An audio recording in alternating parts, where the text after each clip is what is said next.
If you're struggling to make your online store profitable, this video might change everything for you. Research shows that 90% of e-commerce businesses fail within their first 120 days. And the number one reason isn't what most people think. It's not marketing, it's not the website design, and it's not even the products. It's financial mismanagement. And here's what I've learned from studying successful e-commerce businesses. Most store owners actually know what they should be doing. They know they need to track the numbers, manage their costs, and optimize their profits. But knowing what to do and actually doing it are two completely different things. Think about building a profitable e-commerce store like climbing a mountain. A lot of people believe there's one perfect path to the top, but the reality is there are usually multiple paths you can take. You could focus on organic marketing, you could go heavy on paid ads, you could prioritize customer retention, or you could optimize your product pricing. All of these strategies can work. But here's the problem. None of these paths will work if you're constantly jumping from one to another. Because in the real world, one path might be more direct but steeper. Another path might have more loops and take longer. When you see someone else taking a different path and getting results, it's tempting to switch. But what you don't see is that their path might actually take way longer than yours, or it might not be suitable for your specific situation. Most of the time, you need strong conviction about your plan more than you need a perfect plan. Your ability to stick to the path, to execute consistently, and keep walking even when it gets hard. That's what determines your success far more than the specific strategy you choose. When e-commerce entrepreneurs struggle, they usually think the solution is to change their strategy. Maybe I need to try a different marketing channel. Maybe I need to completely restructure my pricing. Maybe I need to add more products. But often, the real issue isn't the strategy at all. It's execution. Consider this common scenario. A store owner has 9 different product lines they are trying to manage. They are spread so thin across inventory management, marketing campaigns, customer service, and financial tracking that they can barely keep their head above water. They are making revenue, but because they are not focused, they can't execute well enough on any single area to actually become profitable. What they think they need is a new strategy, but what they actually need is to focus and execute better on what they are already doing. Here's a truth that applies to e-commerce. You can beat most of your competition just by sticking with something for a full year. If you're willing to work on your financial systems for 100 days straight, tracking your metrics, optimizing your costs, and improving your margins, you'll be ahead of most store owners who quit after the first month of difficulty. The bar for excellence has never been lower. Most of your competition gives up at the first sign of struggle. They don't know what being in the uncertain phase feels like.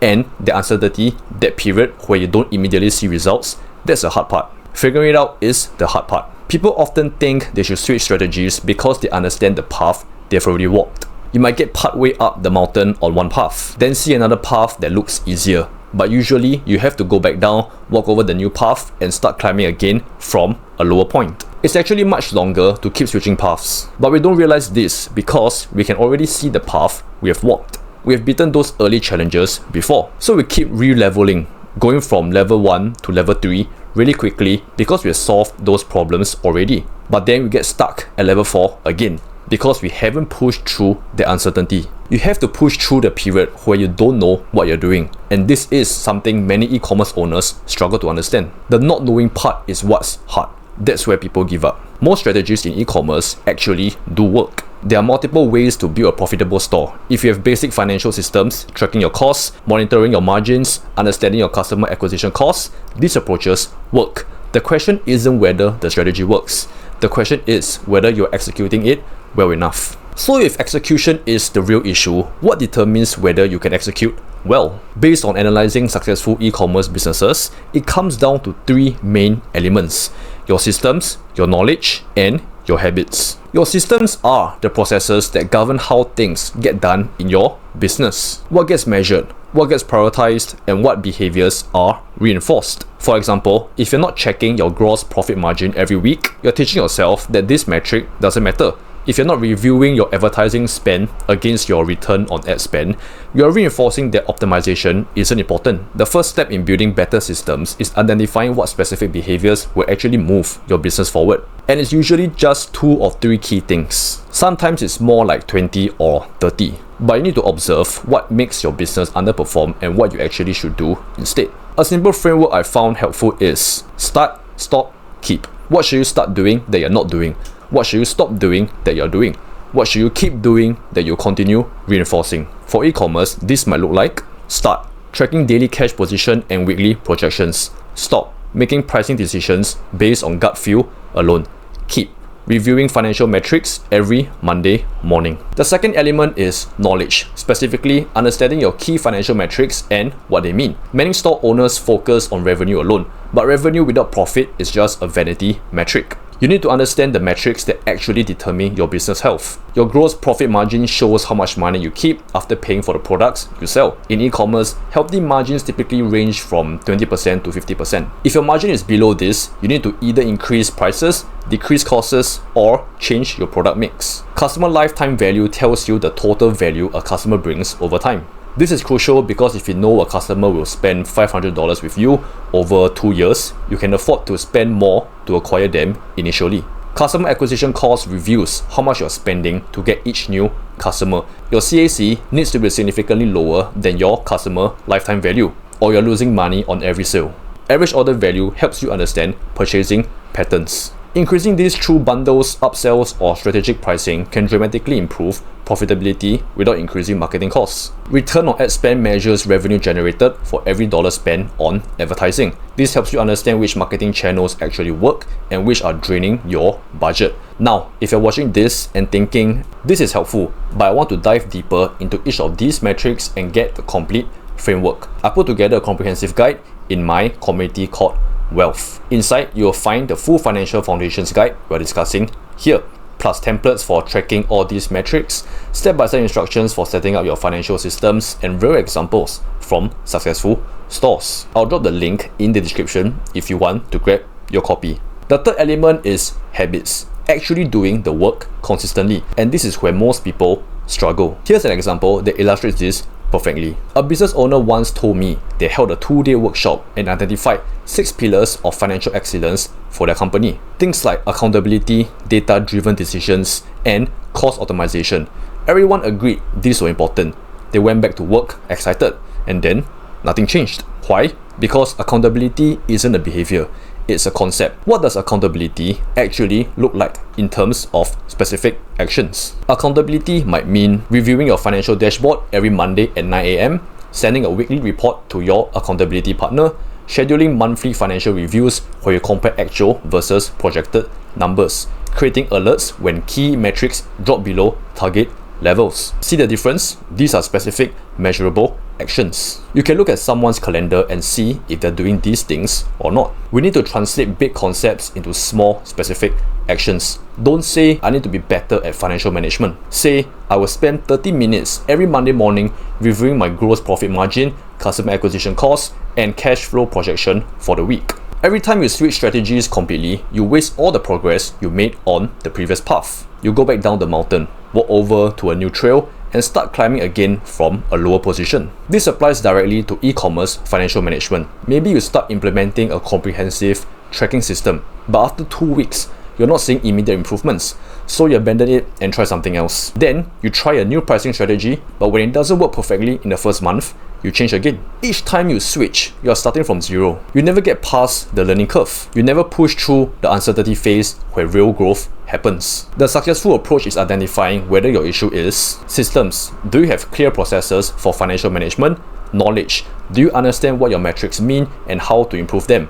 Habits. Are you consistently executing on what you know you should do? Once you identify the real issue, you can fix it without changing your entire strategy. Let's talk about what strong financial execution actually looks like in practice. Strong financial management starts with data collection. Every transaction, every customer interaction, every operational cost generates valuable information. You need systems to capture this data and turn it into insights. Your sales patterns reveal more than just revenue. They show peak selling times, popular product combinations, and customer preferences.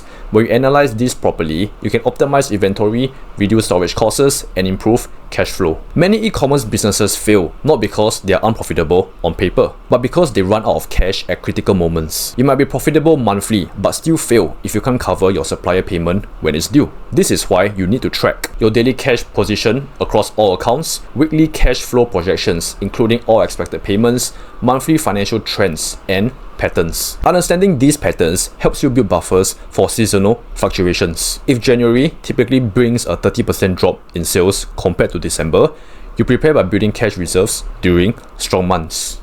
Your inventory represents locked up cash. Every dollar sitting in unsold products is the dollar you can't use for marketing, can't use to pay bills, and can't use to invest in growth. Successful stores implement systems to track inventory turnover rates, calculate optimal reorder points, monitor storage costs, identify slow-moving items before they become a problem, predict seasonal demand patterns. This requires consistent execution. You need someone checking these metrics regularly, making adjustments and ensuring the system actually functions. Your payment processing setup impacts your bottom line more than most store owners realize. Different payment methods have different costs. Currency conversion adds fees. International transactions come with additional charges. Similarly, cost control requires regular review of every business expense. Are you getting the best shipping rates possible? Can you negotiate better terms with suppliers based on your volume? Which marketing channels actually generate profitable customers? What technology subscriptions are you paying for but not fully utilizing? These reviews need to happen on a schedule. Put them in your calendar, make them non-negotiable. For those of you taking action on this, and I know if you have watched this far, you are serious about improving your e-commerce finances. This is exactly the kind of detailed guidance we provide in the Wealth community. Everything we are covering here is expanded with specific tactics and tools you can implement immediately. Check the link down below in the description to get access. One of the biggest challenges in e-commerce is maintaining healthy profit margins as you grow. Many businesses actually see declining margins as they scale because complexity and overhead costs increase faster than efficiency gains. Combat this by regularly reviewing and optimizing your product mix, negotiating better terms with suppliers as your volume increases, automating repetitive tasks to reduce labor costs, implementing dynamic pricing strategies that respond to demand, focusing on customer retention to reduce acquisition costs. Each of these requires consistent execution. You can't just set it once and forget it. Modern e-commerce financial management depends heavily on technology. You need accounting systems that integrate with your store platform. You need analytics tools that provide real-time insights. You need inventory management systems that predict stock needs. But technology alone doesn't solve anything. You need to actually use these tools consistently. You need to check your dashboards, respond to alerts, and make decisions based on the data. This is why habits matter so much. The best financial system in the world doesn't help if you only log in once a month. Success in e-commerce comes from sticking with something long enough to make all the mistakes required to figure it out. Otherwise, you just keep starting from zero every month. You can beat 99% of your competition without being smarter or luckier. You beat them by being willing to endure pain and uncertainty for longer, by pushing through the period where you don't immediately know what to do, by building systems, gaining knowledge, and developing habits that compound over time. That's the path up the mountain. Most people who struggle with e-commerce profitability don't need a completely new business model. They don't need to abandon their store and start something different. They need to execute better on the fundamentals we have covered in this video. They need to track the right metrics, build strong financial systems, and develop the habits that turn knowledge into consistent action. If you found this breakdown valuable and want to implement these principles in your own store, remember that everything we discussed today comes from the Comprehensive Financial Foundations Guide available in the Wealth community. Inside, you get the full guide and all the templates, step-by-step implementation instructions, and access to a community of other e-commerce owners working through the same challenges. The investment in proper financial education and systems pays for itself many times over. Most store owners waste thousands of dollars on unnecessary costs, poor pricing decisions, and inefficient operations simply because they never learn these fundamentals. Your path to e-commerce success starts with mastering these financial foundations. It continues with consistent execution day after day, week after week, until these practices become automatic. The mountain is climbable. You just need to pick your path and keep walking, even when you can't see the top, even when you're not sure of the next step. The uncertainty is normal. Pushing through, it is what separates the 10% who succeed from the 90% who quit. Thanks for watching, and I'll see you in the next video.